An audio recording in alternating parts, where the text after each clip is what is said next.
Welcome to BMAC Math tutorial. Subscribe our channel and hit the bell icon for freshly uploaded contents.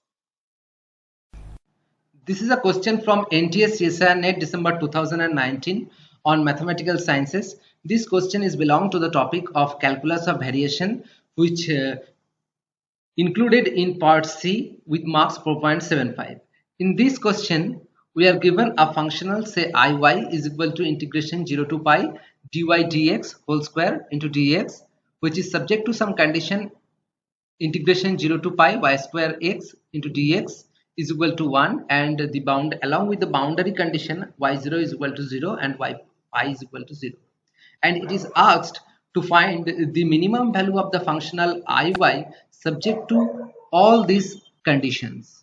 This type of problem is generally known as isoperimetric problem, and it is solved by the method of Lagrange multiplier. Here the given functional is iy is equal to integration 0 to pi dy dx whole square into dx, which may be written as 0 to pi y prime square dx. It is also given that the functional iy is subject to the another functional jy 0 to which is equal to integration 0 to pi y square x dx is equal to 1. Here the boundary conditions are given by y0 is equal to 0 and y pi is equal to 0. Now, since we solved this problem by the method of Lagrange multiplier, therefore we introduce another functional, say fx, which is given by y prime square plus lambda y square. Now we need to find the Euler-Lagrange equation for this functional f.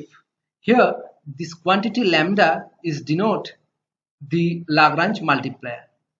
Now differentiating f partially with respect to y, we have del f del y is equal to 2 lambda y and del f del y prime is equal to 2 y prime. Therefore the Euler-Lagrange equation for the functional f is given by del f del y minus ddx of del f del y prime is equal to 0, and putting the values of del f del y and del f del y prime, we have 2 lambda y minus ddx of 2 y prime is equal to 0.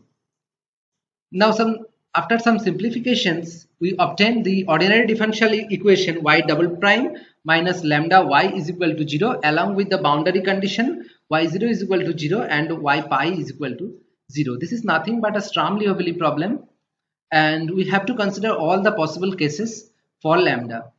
In case 1, we consider lambda is equal to 0.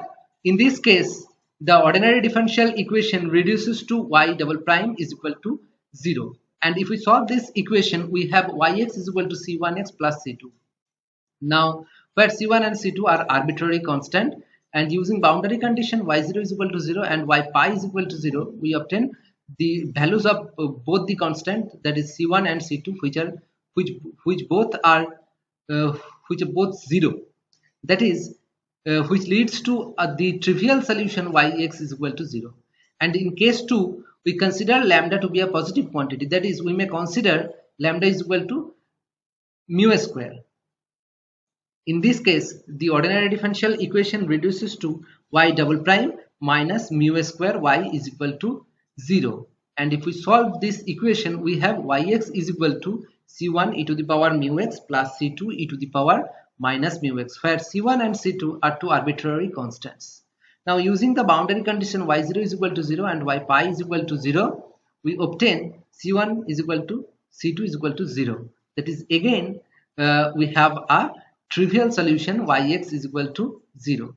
And in case 3, we consider lambda is a negative quantity, that is lambda is equal to minus mu square. In this case, the ordinary differential equation reduces to y double dashed plus mu square y is equal to 0. And if we solve this equation, we have yx is equal to c1 cos mu x plus c2 sin mu x.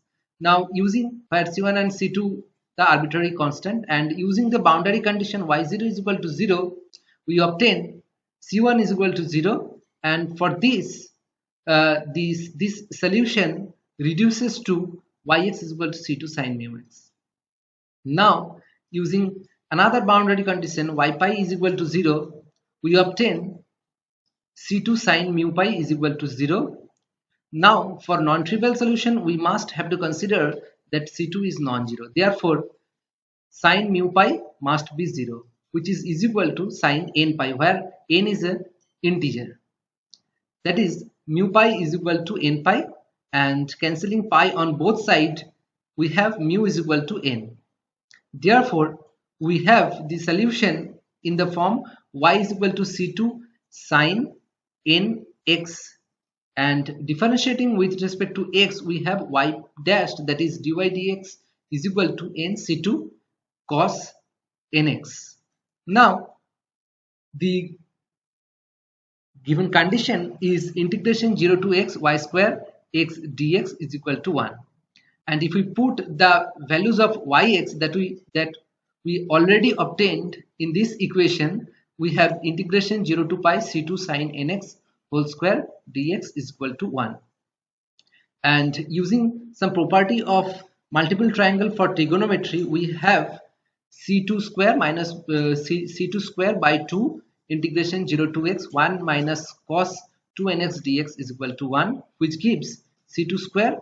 On performing the integration, we have x minus sine 2nx by 2n limit 0 to pi is equal to 2, which implies c2 square pi is equal to 2, which implies c2 square is equal to 2 by pi.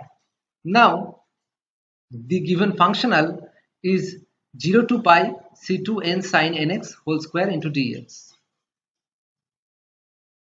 which is equal to n square c2 square integration 0 to pi sin square nx dx, and which is equal to n square c2 square divided by 2 integration 0 to pi 1 minus cos 2 nx into dx, which is equal to n square c2 square divided by 2.